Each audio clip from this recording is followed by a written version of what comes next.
Yeah, I'm so excited you all are here. I've been kind of gushing to my friends and family all week. James was totally right. Sales is changing in a major way, and that's because buying is changing.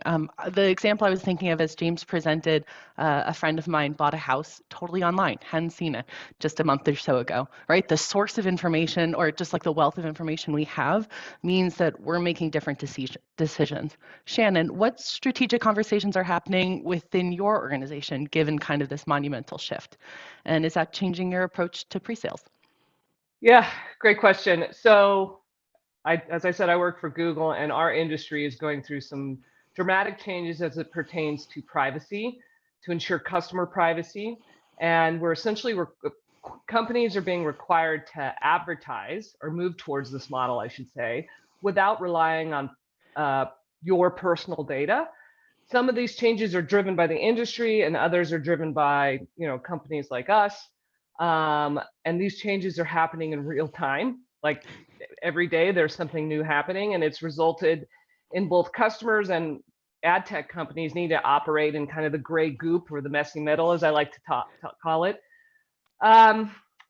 Because of this uncertainty and ambiguity, these changes are causing us, in a good way, I should say, inspiring us to embrace experimentation as part of, for us, how we sell, and for customers, how they achieve their goals. So it's a journey that we're on together. Clients are open to it. We're excited about it. And my pre-sales organization is really the tip of the spear there. That makes so much sense, given kind of that we are the trusted advisors, we have the wealth of information. When we're dealing with the great group, you need someone who kind of has that internal knowledge and can adapt to the new information as it's coming. Doug, what are your thoughts on the matter? I was just thinking about gray goop, and I was like, how much of that have I sold in my life? I'll have to think about that. But it is true. I've been in pre-sales for a while, even before it was called pre-sales, when we're called sales engineers.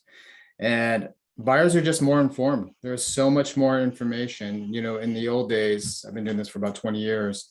It was when they saw you for the first time, they might have had 10% of the information. Now you show up and they probably have 60, 70, 80%.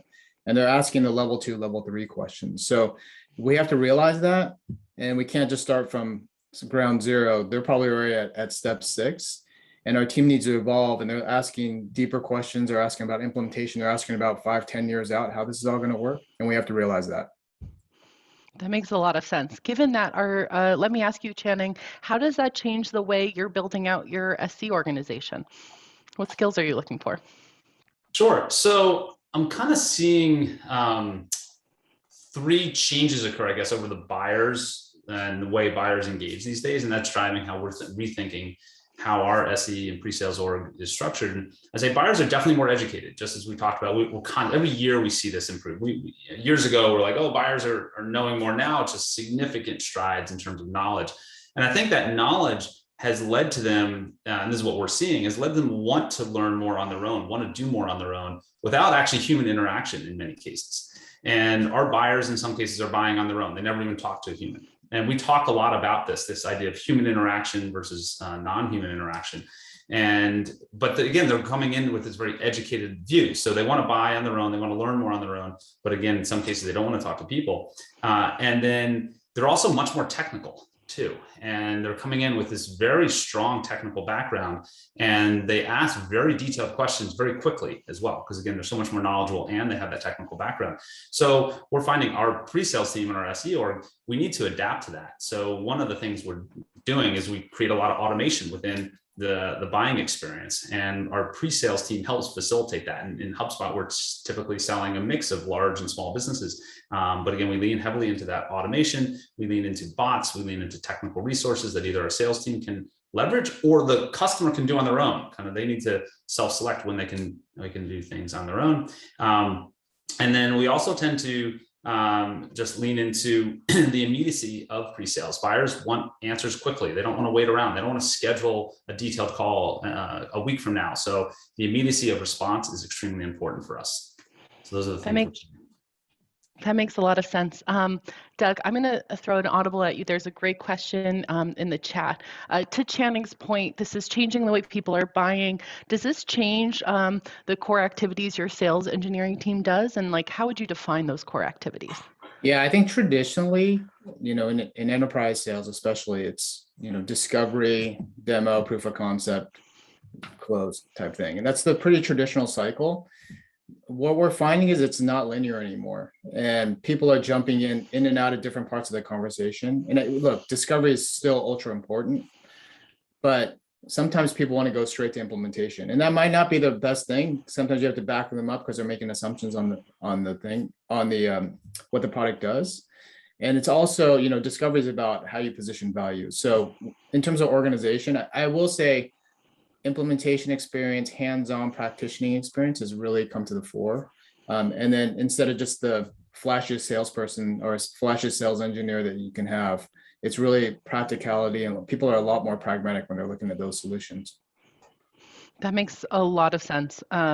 It relates a bit to your point about the reframing when someone wants to jump right into implementation.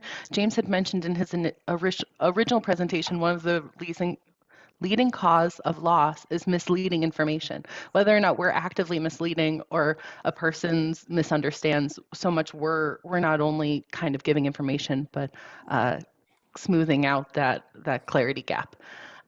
With an emphasis on customer lifecycle, we're seeing people and the role change, longer term sells. Shannon, how does this change the way you've looked at the pre-sale role? Doug just mentioned implementation skills. Yeah. Does that fit with you at all? Well, this is an interesting question. When I started off as an SE at Salesforce back in the dark ages, I would have said to you that retention is not my problem. I'm getting the deal over the line, and that's a different group's responsibility. Of course, I cared about expansion. Land and expand was always part of our strategy. But now, in my tenure, we'll say, I see things a bit differently. In my opinion now, there's really no better group to drive the kind of the retention plus expansion. On my team, I have sales engineers that understand the products deeply. They understand interoperability, deep customer needs. I have a marketing science team that understands how to use data and insights to drive adoption and retention. I have product specialists that go super deep in product areas. They evangelize those products. And I have value consultants that come on board to help a customer understand the business case as to why they should go with us. We bring all of this to the table when we engage with a new customer or an existing customer, and that customer sees the value, and the customer sees the value, but we see, more adoption, more usage, more acquisition. And as such, my team is really seen as crucial to any key customer interaction. Apart from job security, which we all appreciate, it drives immense satisfaction and pride in my organization. There's a lot to be proud about. Channing, what about you? How does your team look at the pre-sales role when we think about customer lifecycle? Yeah, no, we again, I'll typically take a slightly different angle on some of these things, but we have kind of a bifurcated go-to-market motion where we sell upmarket and downmarket. We've got a lot of very small businesses that come on board, and we've got a lot of bigger, larger customers also that leverage HubSpot. Of course, those bigger customers typically have a longer and larger LTV, lifetime value, and thus we see more value coming there as we think of how our net revenue number occurs. However, we want to solve for both, but we need to do that down market motion in a more automated way. We need to solve for that upmarket customer experience in a more white glove, hands-on way. And so thus, as we think about how our pre-sales and SE teams engage with customers, we lean more into automation down, more white glove, hands-on, upmarket. And coming back to the point of the question is how do we think about the life cycle and revenue retention? It's again the same concept. If we're a little more hands-on with those bigger customers, we're a little more leaning into automation, leaning into the resourcing they need, but a little more on a self-serve basis down market. So that's helped drive how we think about customer engagement. That makes a lot of sense. I know so much of context is that I am a new first-time manager. This is my first year. I've learned loads and loads in this time, and not to take us too off track, I want to thank PreSales Collective for what I've learned. As you were thinking about that bifurcation, as you thought about where to apply your SEs, of course, you're looking at some types of metrics or information to help you make those decisions. I think the question I want to pose, I'm going to throw to Doug to think about as well, but Shannon, if you have thoughts, I'll loop you back in. What kind of KPIs and success metrics are you using in your organization to justify the impact of an SC and know where to apply them? Sorry, that's for Doug. Yes, okay. Please. Thanks, Al. This is one of my favorite topics. That's a pun. But when I started, I know I had this long list of very detailed metrics I wanted to track. And you quickly realize it turns into time tracking, and SEs hate time tracking, including myself, right? So we're always looking at how, the most valuable time for an SE is spending in front of a customer, and how do we optimize for that, right? I would love it. I'm sure Shannon's got way better data than I do because they come from that background, but we do use Vivin for, at the forecasting level on a separate track than our sales process, separate but related. And that's helped quite a bit in terms of just where the deals are, how you're tracking, what's allowing you to win. And of course, we look at coverage and opportunities and ratios and all those type of things. But, we always try to go back. All the ops people want to say, we need to know to the minute where people are spending their time. But the reality is the more time on the pre-sale side that we can spend in front of a customer, and trying to minimize all the distractions, that's where we optimize for. That makes a lot of sense. I think so much about how my team learns collectively. And so often when I'm working on one particular or my team is working on one particular opportunity, they're getting learns and knowledge that end up applying to others. Mm-hmm. In that way, time spent on one is still time spent to the many. And that's something I haven't been able to reconcile. Shannon, Doug did call you out a little bit, mentioning kind of just the data-rich team that you come from. What are your thoughts for KPI and success metrics? Well, I think you'd be surprised at how little data I have to run my teams. So it goes against my company's reputation. But we use all the standard ones that Doug talked about. And then we're looking for interesting ways to use the data that we have from customers and apply our learnings from the machine learning that we use on customer models. But it's a black box right now, and I don't have anything that's commercializable, or we can't commercialize it yet. One thing, maybe I'll just chime in. One thing, Al, that I would add to, and I agree with Doug's comments there, SEs, no one likes time tracking. No one wants to be punching a card and keeping track of it. It's no fun. But there's ways to think about time tracking in ways, in more automated ways, let's say. And that could be activity-based, and we're tracking activities, and you put into your CRM, your meetings, your calls, and so on. And we do that, again, we use our own CRM, but really all of our activity does flow through our CRM. So we estimate what that means from a time allocation standpoint. And so we can keep an eye on how much time we're spending in certain areas versus others. We also think that we want our SEs to be working deals over a certain value. So there's kind of a value threshold in there. And there's some math that we can do behind the scenes to make sure that value threshold is a sensible value threshold, depending on the number of activities that's occurring within a deal like that. So it helps us kind of stay focused on keeping the SE and pre-sales org on the areas where we get the most value back.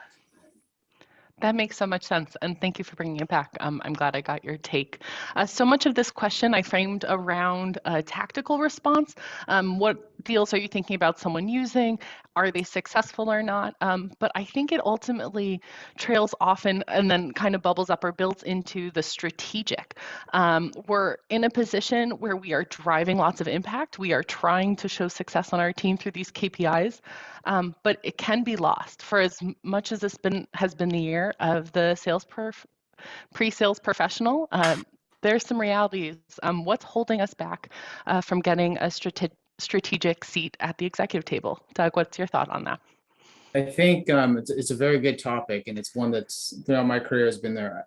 The reality is you need a champion, and you need somebody, or whether you're partnering with a CRO or revenue or report to president as well, they have to believe in pre-sales. And I think that's the first step. And if you don't have one, either go make one or find one or do something.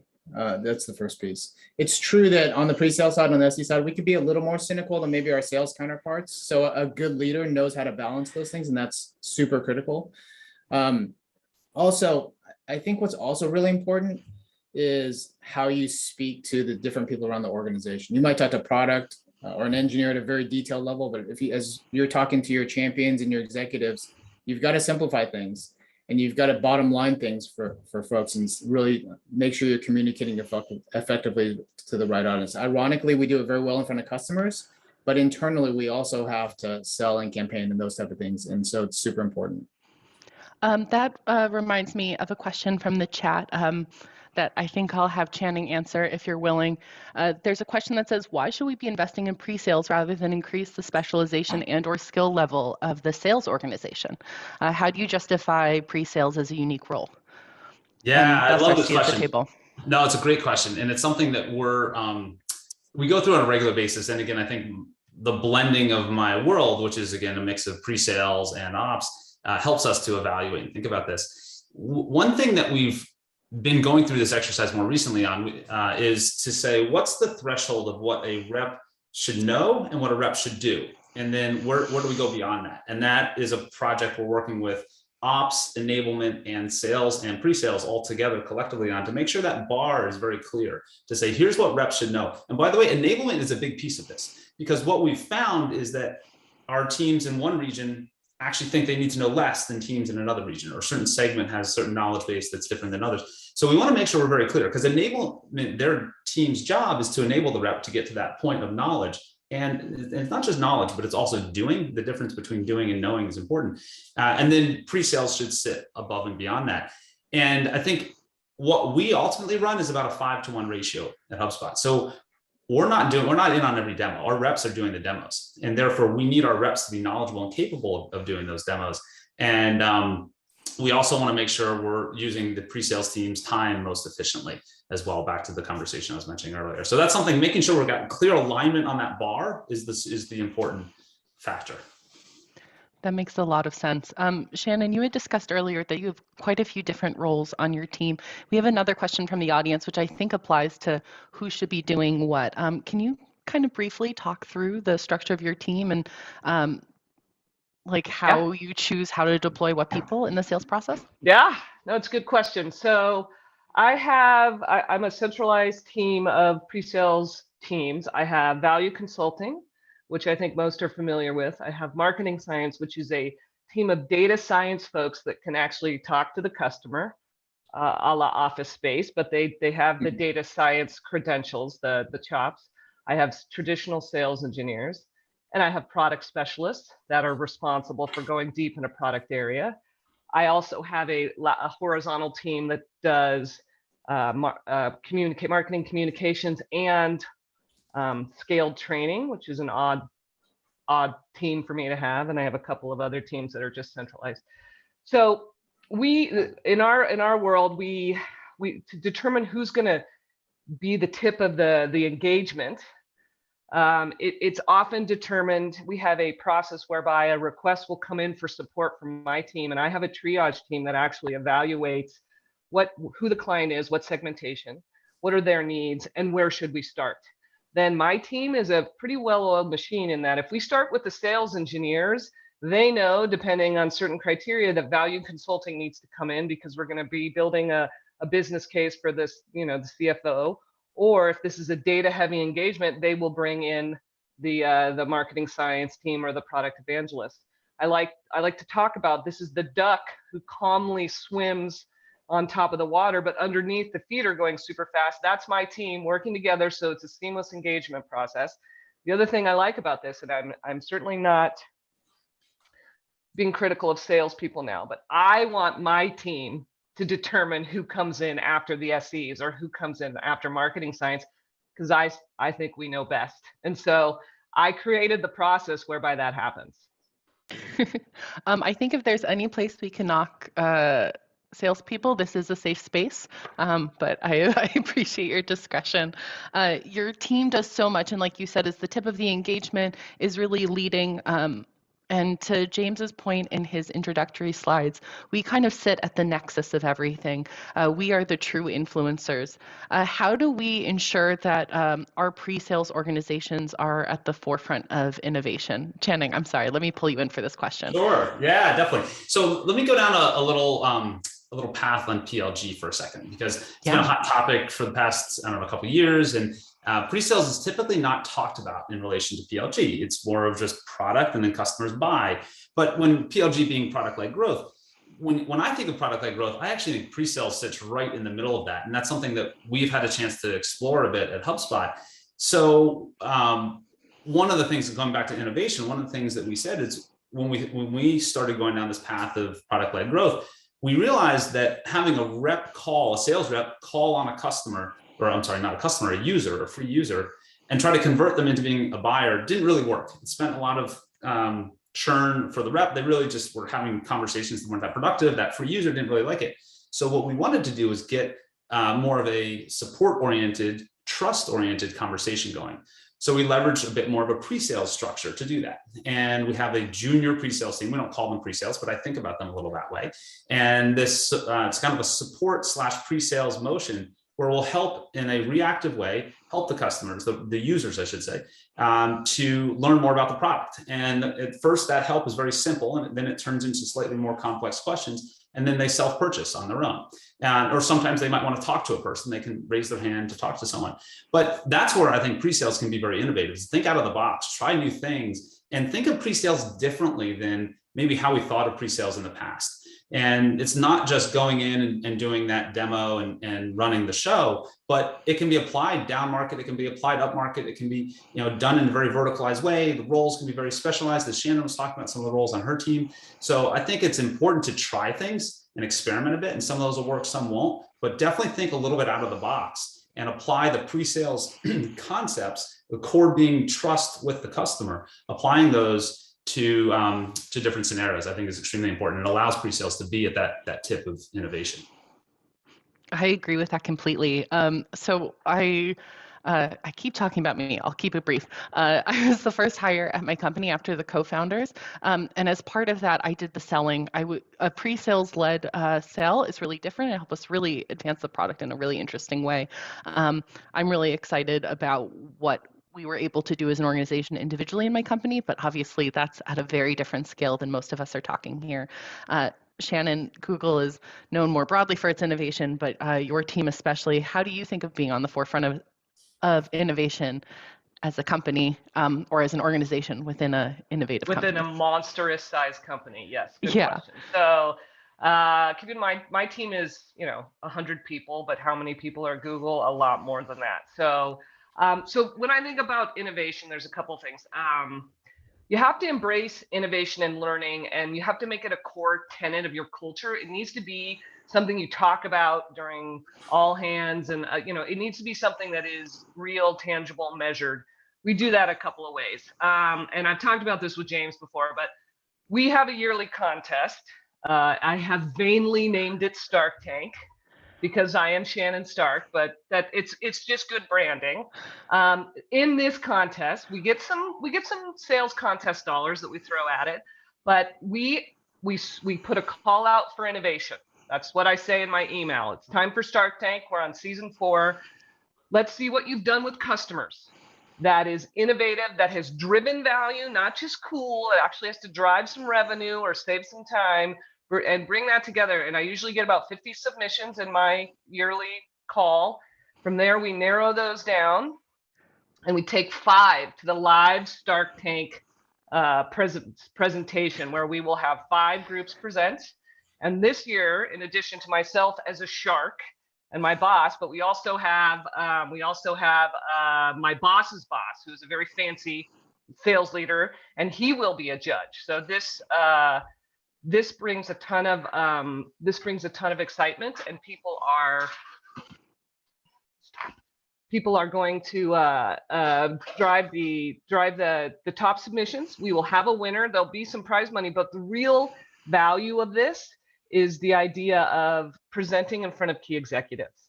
And then what we do is we scale those learnings and hopefully drive additional value with our clients. The other thing I want to call out for everybody is the notion of celebrating failure. The idea that you highlight something that's gone badly, you highlight it in a broad forum, and you celebrate the failure. You, of course, isolate the learnings, but that's a big part of what we do as well. So during monthly all hands, we will talk about the biggest failure, provided that it doesn't put anybody at risk in any way, but we celebrate the failure as long as we can highlight those learnings. So That's thank you so much for that. That's really informative. It makes me think of a question that's lingering that wasn't part of the original forum, but I think it fits in so nicely. There's a question of how do we create a permeating brand throughout the entire organization of the value of the SC? And I think more broadly than just the value, you're creating a brand on the SC, what it is to learn, how this team affects and does it all. Doug, how does your team, or how do you think about creating a brand for the pre-sales organization over at Okta? So like everyone's mentioned, the SE pre-sales team, there's so much knowledge and talent and skill in that team. And it is a focal point for so much institutional knowledge, especially in the gray area, the goopy, I mean, just there's so many different things. It's not black or white.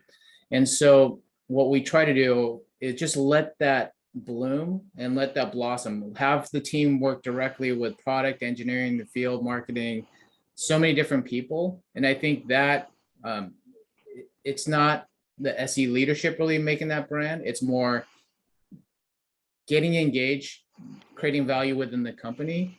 Shannon just mentioned this Shark Tank or Stark Tank. We do the same thing. And it's so funny. I was just thinking, we've had innovation that the product teams are like, that's an insane idea. Nobody's ever going to do that. And then a year and a half later, they're like, oh, we have this great new product. It does this, this, this, right? So, you know, those type of things. I guess my key learning is it doesn't happen overnight sometimes, but you're building the brand little by little. One of my PMs at my company, his name is Miles. Anytime he's coming up with something kind of radical or we're brainstorming something radical, he calls it his fever dream.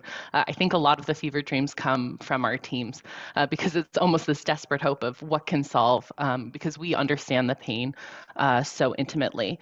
I do love the failure idea, though. I'm going to steal that. That's a fantastic idea. Me too. On a personal level, I kind of start my day with what I failed at, what my learn was. So I can kind of see it more broadly applying to my organization. I'm really psyched about it. There's a bunch of questions coming in from the chat. So let me kind of review those to see if there's anything. There's a lot of questions that relate to the previous conversation we had around acquisition and retention and kind of how do we sit. We're talking as the pre-sales collective, but there's quite a few questions around the differentiation of the role of customer success versus pre-sales, and then kind of choosing the right scope as part of that. Shannon, let me ask you, how do you differentiate the role and the handoff from pre-sales to customer success at HubSpot? And then where do you see that scope living and residing? Yeah, so we ultimately let our sales team, our sales reps kind of filter the request into the pre-sales org. The sales reps are very good at understanding the time and the importance of kind of time for the pre-sales team. Because if they're having a sales engineer, or solution architect involved in doing a demo that's not going to lead to new business, that's actually taking time out of their pocket in a sense to bring that sales engineer, solution engineer, or architect into a different deal. So really the requests have to flow through sales is the first thing. Customer success can't go and request access to the solution engineering team or solution architect without sales being involved. And that filter works fairly well for us. The other filter we put on this is sales managers. So when it's debatable if an SE should be involved, let's say, and again, we use kind of a dollar threshold as a driver. It's not a hard line, but we kind of say, use this sort of dollar threshold as a driver to involve them. If it goes below that, the manager has to approve, because the manager typically also has a little bit broader thinking of, should we use this time that's extremely valuable time. We actually really cherish the time of our SEs and SAs. And that's worked fairly well for us, is again, filtering it through sales and in some cases, sales leadership. That's amazing. Thank you. Understanding that operationally, it makes a lot of sense. Doug, for your team, how do you choose, hold on, let me make sure I'm framing this question correctly so that the audience gets what they're asking for. Given that we're so instrumental to sales and we're choosing the right resources and making sure the company's, our new customer is successful, how do you see pre-sales responsibility in onboarding? Does Okta have pre-sales in the onboarding process? Yeah, so we've yes, absolutely. So we obviously we have an onboarding process. It used to start as a Google Word doc, and it was like 200 things that the SE would know. But so that's important. Like, that's the stuff you need to learn. But also we immediately assign a mentor or a buddy that's not the manager, frankly, just to help bounce things off. And we've always done that. As you grow faster and faster, you kind of run out of people. So it's hard and you're always chasing it a little bit. But having that lifeline is really critical, I think. And, that lifeline's not only just to tell them the technical things, but who in the company they can get information from. We have a lot of information inside the company that's all over the place. So how do you get information to have the right place? So all those, it's basically the tribal knowledge that we're trying to spread out there more and more. Yeah, we're having that experience as well. Like I said, my team has been built from me to 7 over the past year. And so in that way, we had done the whole process. Now we've segmented it as we have more and more customers. And what had been tribal knowledge or something that we kind of just organically knew as an institution is something now that we have to think about sharing and passing over. So knowing how to codify that is one of the things my team is thinking about, but then also what needs to be handed off on a one-to-one level is also something I'm thinking through. Okay, let me see. Gosh, there's so many questions coming in. Thanks for being so flexible and letting me throw some new group ones. Oh gosh, they're all kind of related to this theme. Channing, do you see the same people responsible for acquisition and retention? And do you compensate for retention side activities? I think that fits into our earlier question a bit. Yeah, so I'd say let me start from a sales standpoint, and then we'll talk about pre-sales. From a sales standpoint, we do have sales reps that are responsible for selling and then for growing the customer base. So they sell into the customer base and they sell net new customers. We also have a customer retention team that focuses on customer success and retention. Now, the pre-sales team is involved only when we're selling new or upselling. There are scenarios, though, where you need technical support to retain the customer. And we've actually just started to kind of build out a team there that's focused on just supporting retention. So it's a different team. It actually doesn't sit in sales. It sits over in the customer success org. And they're a kind of a second layer technical team, very similar in some sense to the pre-sales, the SE org, but it's a smaller group. They're not involved nearly in as many customer engagements, but that's where customer success goes when they need that retention kind of technical discussion around retention. That makes a lot of sense. I've been kind of hammering the three of you with questions as it relates to this transitional moment between pre-sales and post-sales, or rather implementation and onboarding. Going back to sales engineering, the idea kind of the core of what we do, what do you see as the future of this profession? And what do you think a future sales engineering organization looks like? Shannon, I'll bring it back to you. Well, I think of my current org structure, which is a little different, and I see specialization being key, especially as our product landscape gets more complicated, more messy, more gray goopy. So I think I will see more specialization to ensure we can drive things like privacy is this thing that we talk about a ton in my business, making sure that we're respecting the client's privacy, enabling them for future growth, all of that. So I'm seeing some specialization towards privacy for a time. It's sort of an expansion while we get our arms around this next problem, but it is always a pendulum, right? So it goes towards specialization, we'll come back towards center. So I see more specialization in my future for as we navigate a particularly bumpy area. But after that, we'll see, maybe it comes back to the middle, but I'll be focused on building up that skill set for my teams across all the groups so that they can have these more challenging discussions. Awesome. Doug, what are your thoughts on the matter? So I think, we talk a lot about the individual SEs, and my team is like all the other teams. We have value, we have architects, we have specialization, we have more transactional business and more enterprise selling business. And the thing I think about a lot that's always hard to optimize is nobody wins alone, especially in the enterprise segments. It's a team sport. And how do you continue to maintain that going forward, especially as you get larger, especially as you specialize? How do you not set up the silos? I think keeping that team sport And that ethos is super critical because nobody's going to know everything. As you get more products, more surface area, more different types of customers, industry verticalization, you're going to need all eyes on this to help see where the holes are and help cover those things. That makes so much sense to me. And Channing, what's your take?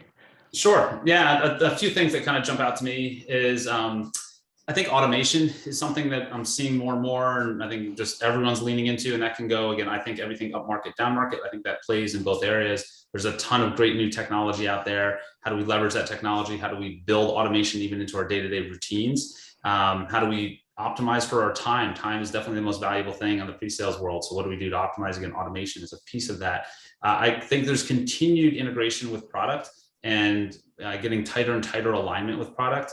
I'd say product-led growth is where pre-sales is going to play more and more of a role in the future, and in different ways though than what we've seen in the past. But again, pre-sales hasn't been as involved in product-led growth, but I know there's a lot of companies kind of pushing down that path, and I think there's a lot of opportunity there. And then I think specialization, just as well as to Doug and Shannon's point, I think there's a lot of opportunity for specialization on a variety of fronts. So those are a few of the things that I'm seeing. I agree with you completely. And it's interesting how product-led growth allows for a broad view, while specialization allows us to do our jobs in the keyest way. I have peppered you all with questions. I have learned so much. I want to thank you all for your time. I know that as much as I've learned, that the rest of the audience has probably learned the same amount. With just a minute or so left, I want to make sure I transition this back to James so he can get us started on our next panel. Absolutely. Thanks, Al. Channing, Shannon, Doug, what a wonderful way to kick us off. Thank you so much. That was a great conversation. Slack has exploded. Al, fantastic job handling all of those questions. That was, there are a lot of questions in there, which is fantastic. So thank you so much for opening our session. As those questions came in, we didn't get a chance to answer all of them. We are capturing them from the Pre-Sales Collective side, and we'll go ahead and continue to put them in the Slack after the event. So Al, great job. Thanks for kicking us off. Shannon, Channing, and Doug, thank you so much for being here and setting the day off. We'll see you later this week.